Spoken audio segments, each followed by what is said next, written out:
is another example of taking something difficult and letting me tinker with it.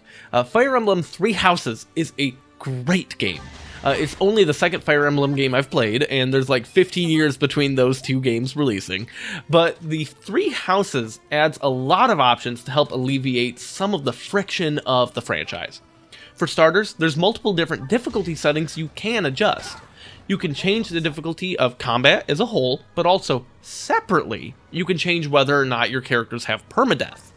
So I played through the game at the hard difficulty, but on casual, so I wouldn't have to worry about losing my teammates if I made some mistakes, but still had to actually pay attention and think about combat throughout the game.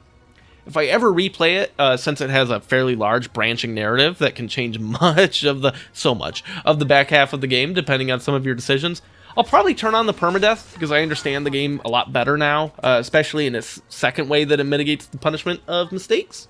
Have you ever played a tactical combat game and something says you have like a 95% chance to hit, and you just totally miss like 3 times in a row? Don't you wish you could just undo that? Well, in Fire Emblem Three Houses you can.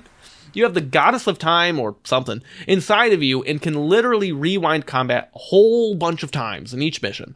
This gives room for experimentation, taking some risks, and allowing the game to throw tons of twists and turns at you, unafraid of how it may be brutally punishing to people that were unprepared for it on hardcore mode.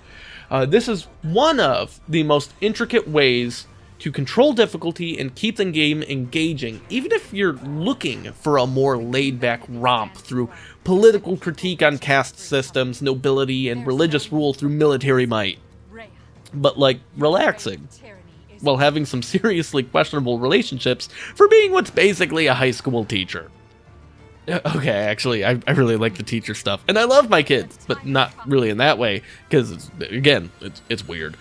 Watching them all grow up and mature as we change the world together was an unforgettable experience, and one of the real highlights of the game is all of the little scenes of each of my students interacting with one another and overcoming their generational trauma, anxiety, and other stuff. Like, do we really need to dwell on whose fathers killed each other when we could have tea instead?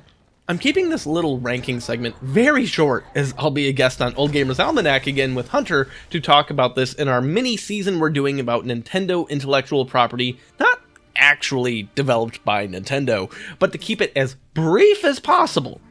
The overall story has some pretty great twists that I don't want to spoil for people in the middle of this video, and it's super worth playing at least one branching narrative, and Edelgard did nothing wrong, and you cannot change my mind